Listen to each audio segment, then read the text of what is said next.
Amai-vos uns aos outros com um coração indiviso. O meu espírito oferece-se em sacrifício por vós, não só agora, mas também quando tiver alcançado Deus, que possais ser encontrados em Cristo, sem mancha. Rezemos para que o Senhor nos ajude a alcançar essa unidade e a encontrarmos-nos finalmente sem mancha, porque é o amor que purifica as almas. Audiência geral de 14 de março de 2007, Papa Bento XVI, quando falava sobre a vida do nosso santo, que nós iremos hoje partilhar um pouquinho, Santo Inácio de Antioquia. Mais um dos santos padres da Igreja, assim como na semana anterior falamos um pouco sobre a vida de São Clemente Romano. Santo Inácio também é aquele recordado na oração eucarística primeira, porque também é um dos sucessores apostólicos, não é? E de coração inflamado, ardente pela unidade da Igreja. Nós dissemos semana passada que os padres da Igreja têm esse viés fortíssimo como característica de personalidade, que é esse chamado de Deus para que arrebanhasse a sua Igreja, não é? Para que não se perdesse um só dos seus filhos, uma só de suas ovelhas. Então, a história um pouquinho de Santo Inácio de Antioquia, contada por Bento XVI. Então, o bispo de Antioquia, Santo Inácio, nasceu, viveu, né, entre os anos 70 e 107, que é a data do seu martírio, portanto estamos falando de um santo da Igreja mártir, né? E naquele tempo, Roma, Alexandria e Antioquia eram as três grandes metrópoles do Império Romano. E Santo Inácio era bispo justamente de Antioquia, né, de uma dessas metrópoles. E hoje Antioquia se encontra justamente, geograficamente falando, na Turquia, tá certo? E olha que interessante, Eusébio de Cesareia, o grande historiador, que da mesma forma dissemos na semana anterior, contou muito sobre a vida dos padres da Igreja e também sobre Clemente Romano, não diferentemente fala também sobre Santo Inácio de Antioquia. E num capítulo todo, né, é dedicado sobre a vida deste santo, na sua história eclesiástica, a vida e a obra literária de Inácio, diz assim Eusébio de Cesareia. Da Síria ele escreve: Inácio foi enviado a Roma para ser lançado às feras por causa do testemunho por ele dado a Cristo.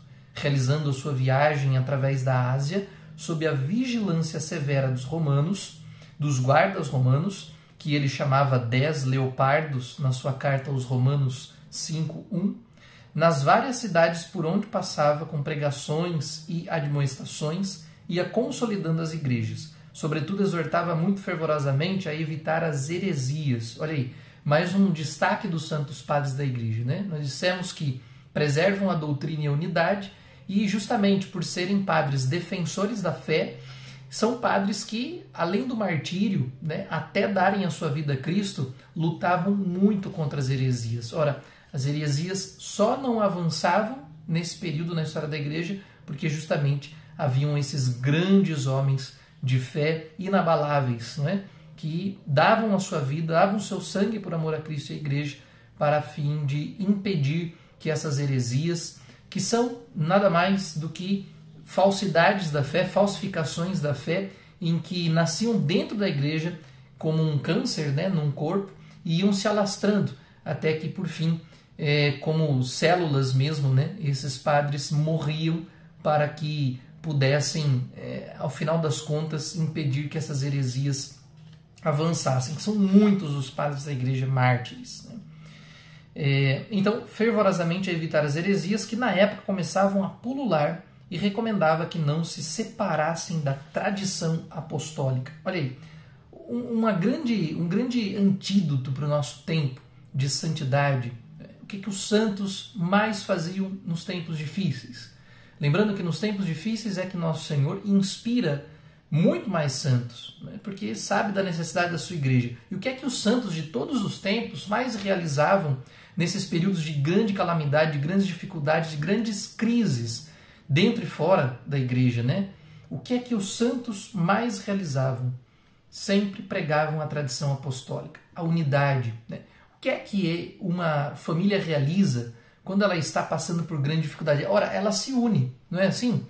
Nós vemos as famílias católicas se unindo, os grupos católicos se unindo. Quer dizer, quanto mais o cerco aperta no sentido do pecado, no sentido da imoralidade, no sentido do progresso do mal, mais as pessoas se unem, se reúnem a partir de um eixo, a partir de uma razão de ser, a partir de uma verdade. Essa verdade é Cristo. Então, a tradição apostólica tem essa força de união, de unidade, não é? Então, não abandonar a barca de Pedro. Qual foi o grande mandato de Nosso Senhor em Atos dos Apóstolos, capítulo 1, antes dele subir aos céus para junto do Pai? Não vos afasteis de Jerusalém. Quer dizer, esse clamor à tradição, esse clamor a não se afastar da doutrina de Cristo, não é? A seguir os passos de Cristo, é sempre o mandato maior nos tempos de crise, nos tempos de dificuldade. E nós não vemos isso de forma diferente na vida justamente de Santo Inácio de Antioquia. Né? Então, nenhum padre da igreja, diz o Papa Bento XVI, expressou com a intensidade de Inácio o anseio pela união com Cristo e pela vida nele. Afluem em Inácio duas correntes espirituais, a de Paulo, que tende totalmente para a união com Cristo, e a de João, concentrada na vida nele. Olha que grande legado espiritual Santo Inácio de Antioquia deixa para a sua igreja. Né? Em primeiro lugar, então, a vida de Paulo, que tanto desejou, já não sou eu mais quem vivo, mas é Cristo que vive em mim, quer dizer, que tanto desejou a união em Cristo. E João, o discípulo amado, aquele que recostou a cabeça no coração de Jesus na última ceia, quer dizer, aquele que anseia pelo coração sagrado de Deus. Então, veja, duas figuras importantíssimas de fontes espirituais da vida de um santo, de um grande padre da igreja que foi Inácio de Antioquia, e que nós podemos também trazer para a nossa vida. Ora, nesse tempo que você está vivendo, não é? No período da sua vida atual, dois chamados para Deus, dois chamados de Deus para a sua vida nesse ano 2023. Em primeiro lugar, na figura de Paulo, fazer com que a sua vida, com que a nossa vida se una cada vez mais à vida de Cristo.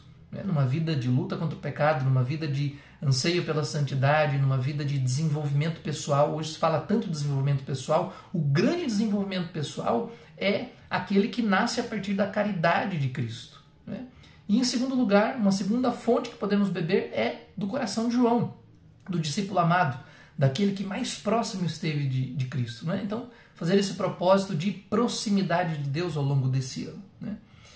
É bom, diz aqui Santo Inácio, é bom para eu morrer indo para Jesus Cristo, em vez de reinar até os confins da terra. Procuro a Ele que morreu por mim, quero a Ele que ressuscitou por nós. Deixai que eu seja imitador da paixão de meu Deus. Essas são palavras de um homem que será lançado às feras, que será devorado pelas feras. Né? O martírio de Santo Inácio é o devorar das feras. Imagina um homem que vai ser entregue às feras, aos leões. Vai ser comido por eles. Olha só, olha a imagem. Imagina as palavras de um homem que está prestes a ser triturado, a não sobrar nada, a ter o seu corpo, essa mortalha estraçalhada por feras. Ele diz, vou repetir, é bom para eu morrer indo para Jesus Cristo, em vez de reinar até os confins da terra. Procuro a Ele que morreu por mim, quero a Ele que ressuscitou por nós. Deixai que eu seja imitador da sua paixão. Isso é um ímpeto de santidade, é o ímpeto que, é claro, né, humanamente falando, nenhum de nós conseguiríamos, nem mesmo Inácio de Antioquia, humanamente falando, ter essa audácia, ter essa coragem, essa vicissitude, né? Mas por que é que os santos possuíam tais adjetivos no último instante de suas vidas, para darem a vida em martírio? Porque possuíam a graça de Deus. O martírio é uma graça de Deus, uma força especificamente vinda do alto, sobrenatural, né? Então, que encontrou naquele coração, obviamente, abertura e querer. Deus não obriga ninguém ali a dar vida, é óbvio, né? Mas encontrou naquele coração abertura, querer, generosidade, magnanimidade, que é o coração alargado, dilatado dos santos, e a partir desse coração realizou a sua vontade. Para Inácio, a unidade, diz o Papa Bento XVI, é antes de tudo uma prerrogativa de Deus. Porque Deus é uno e trino, porque a primeira comunhão é da Santíssima Trindade. É bom para vós, escreve, por exemplo, aos cristãos de Éfeso, proceder juntos de acordo com o pensamento do bispo, o que já fazeis, de fato, vós colégio dos presbíteros, juntamente, justamente famoso, digno de Deus, está assim harmoniosamente unido ao bispo com as cordas, como as cordas à cítara. Por isso, na vossa concórdia, no vosso amor sinfônico, Jesus Cristo é cantado. Na vossa concórdia, no vosso amor sinfônico, Jesus Cristo é cantado. Olha que paixão, olha que amor à unidade. E assim vós, um por um, tornai-vos coro, para que na sinfonia da concórdia, depois de ter tomado o trono de Deus na unidade, canteis a uma só voz. Eu ofereço a minha vida por aqueles que são submetidos ao bispo, aos presbíteros e aos diáconos, que eu possa com eles ter em parte Deus. Trabalhai juntos uns para os outros, lutai juntos, correi juntos, sofrei juntos, dormi e vigiai juntos, como os administradores de Deus, seus assessores e servos. Procurai agradar aquele pelo qual militais e do qual recebeis os favores. Que nenhum de vós seja desertor. O vosso batismo permaneça como um escudo, a fé como um elmo, a caridade como uma lança e a paciência como uma armadura. Vejam, são conselhos magnânimos de um bispo, não é?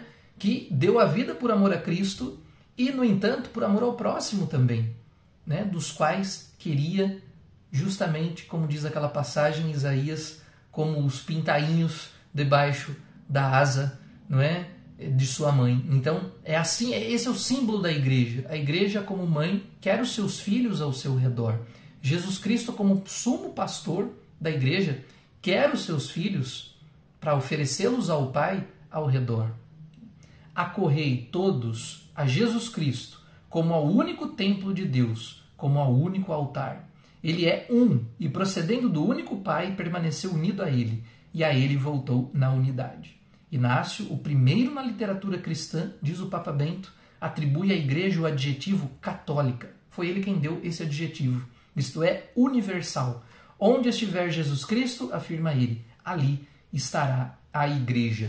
Veja que lindo, que belo, né? Então, a palavra católica, que significa universal, eu e você somos católicos. A igreja católica significa símbolo universal, né? Então, foi Inácio. Por isso que Inácio tem esse chamado de Deus de unidade. Só poderia brotar do seu coração esse grande adjetivo dado e aceito, não é? Durante todos os tempos, e assim será pela própria igreja. A igreja fundada por Cristo passou-se a ter o adjetivo de católica por meio de seu bispo Inácio de Antioquia. Então, peçamos a Deus essa grande graça de ter um coração indiviso, um coração unido ao coração de Jesus e à sua igreja, fiéis à sua igreja. O mandato de nosso Senhor para Santo Inácio, para nós e para todas as gerações católicas é a mesma. Não vos afasteis de Jerusalém. Um grande abraço e até a próxima.